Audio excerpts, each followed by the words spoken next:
friends, today I have come up with a video that will help you know that what are the main 4 threats to human mind. What are the 4 main reasons that can make your brain dead? It's very interesting to know so that you can save your brain from these threats. Number 1 is brain speed.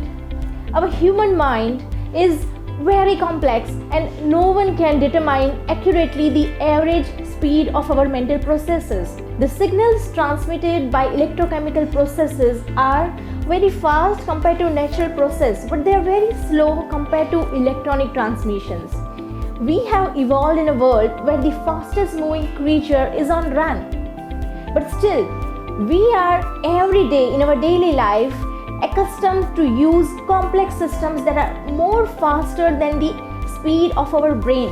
Our reflexes cannot respond to anything faster than a bicycle. Still, lots of people at work are given the challenge of completing their target and doing that work fastest compared to everyone in their office. Now this puts our brain in danger because our biology poses very real constraints. This is also the reason why there are increasing number of accidents in today's world.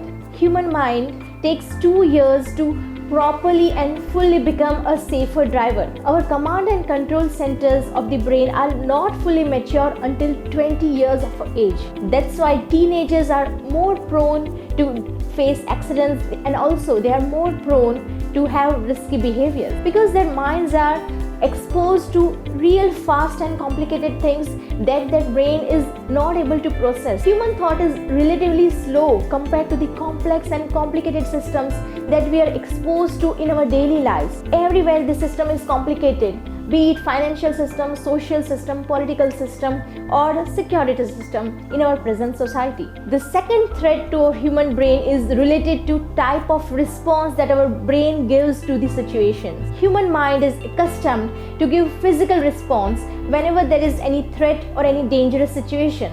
But nowadays, in modern society, most of the threats have changed from physical to mental. For example, threat of losing the job, your boss yelling at you, or fear of rejection.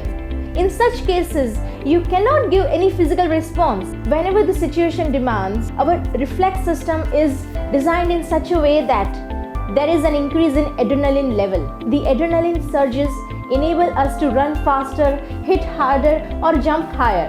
But we cannot give these type of response when your boss yells at you, right? The major 2 kind of response that human mind is nowadays used to is fear response and stress response. Mental threats of an interview induces fear response, which inhibits our ability to think and recall important information.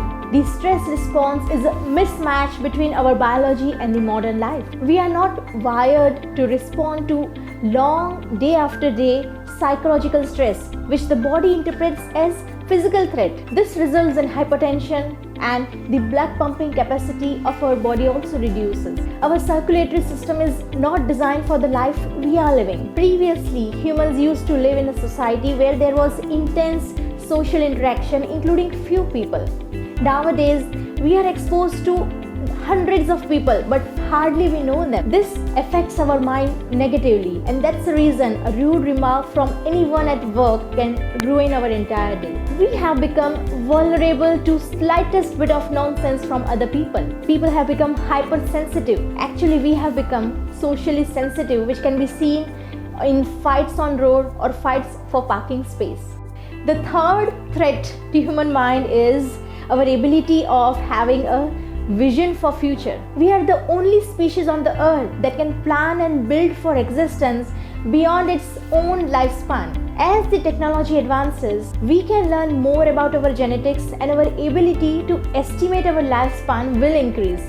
Now, this will again increase the number of worries and stress to our hypersensitive heart. The fourth danger that is to human mind is technology. Constant data feeds to our brain disrupts its ability to form lasting memories. Our brain needs time for reflection so that it can organize all that information that it has swallowed. Our brain also needs genuine information, not just sound bites and visual bits of information that we get by surfing on internet. Cognitive damage caused by isolation is also incalculable. A person learns better after a walk in a wood rather than after a walk in a busy city where there are a lot more distractions. Technology and the pandemic has also reduced our frequent face-to-face communication with other human beings. Now this also affects the brain negatively because we are learning by mimicking the physical movements and expressions. We relate the body language